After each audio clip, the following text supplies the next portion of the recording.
நீங்க ஒரு விஷயத்த கவனிச்சிருக்கீங்களா? ஒரு சிலர் வந்து ரொம்ப அமைதியா இருப்பாங்க. ஆனா, அவங்களோட வெற்றி வந்து ரொம்ப பிரம்மாண்டமா இருக்கும்.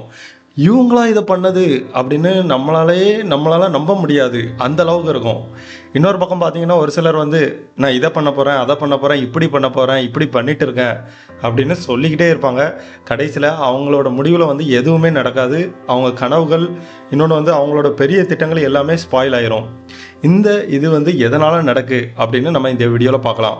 உதாரணத்துக்கு ஒரு பெரிய இலக்கு வச்சிருக்கீங்கன்னு வச்சுக்கிடுவோம். பிசினஸ டெவலப் பண்றது இதான் உங்களோட இலக்கு. இதுக்கு வந்து ஒரு பக்காவான பிளான் வச்சிருக்கீங்க. இத வந்து உங்களோட ஃப்ரெண்ட்ஸ், ரிலேட்டிவ்ஸ், சோசியல் மீடியா இவங்கட்டலாம் ஷேர் பண்ண ஆரம்பிக்கீங்க. இதனால என்ன நடக்கும்? ஒரு சிலர் என்ன சொல்லுவாங்க, "வாவ்! சூப்பர்! நீங்க கண்டிப்பா சாதிப்பீங்க."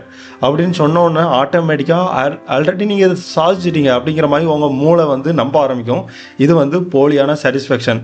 இதனால வந்து பார்த்தீங்கன்னா, உங்களோட மோட்டிவேஷன் குறைய ஆரம்பிக்கும். இன்னொன்னு வந்து நீங்க இத வந்து சீக்கிரம் பண்ணணும் அப்படின்னு எடுத்துக்கிடவே மாட்டீங்க.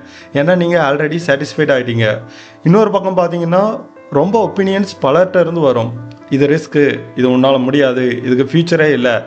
அப்படிங்கிற மாரி பலர்ட்ட இருந்து ஒப்பீனியன் வரும். இதனால உங்க மூளைக்குள்ள ஒரு வித வளர ஆரம்பிக்கும். நீங்க கொஞ்சம் கொஞ்சமா நினைக்க ஆரம்பிக்கும். இது உன்னால முடியாது, உன்னால முடியாது. அது ஃபைனலா வளர்ந்து நீங்க கடைசியில இந்த இலக்கையே குவிட் பண்ணிருவீங்க. இதே நேரத்தில சைலன்ட்டா இருக்கிற பீப்பிள் வந்து எப்படி ஒர்க் பண்றாங்கன்னு பார்ப்போம். அமைதி வந்து ஒரு பலவீனம் கிடையாது. அது வந்து ஒரு பவர். அவங்க வந்து பேசுறதுல அதிகமா எனர்ஜி செலவழிக்கிறதே கிடையாது. அவங்க வந்து அதிகமா ஃபோகஸ்டா இருப்பாங்க. இன்னொன்னு வந்து அவங்களுக்கு வந்து டிஸ்ட்ராக்ஷன் வந்து கம்மியா இருக்கும். கிரிட்டிசிசம் வந்து ஈஸியா அவாய்ட் பண்ணுவாங்க. கன்சிஸ்டன்ஸா ஒர்க் பண்ணுவாங்க. இதனால அவங்களோட ரிசல்ட் மட்டும் தான் மத்தவங்களுக்கு தெரியும். அந்த ரிசல்ட் வரும்போது அது வந்து ரொம்ப மத்தவங்களுக்கு ஷாக்கா இருக்கும். ஏன்னா அவங்க வந்து யார்ட்டயும் சொல்றதில்ல. அவங்க அமைதியா ஒர்க் பண்ணிட்டே இருக்காங்க.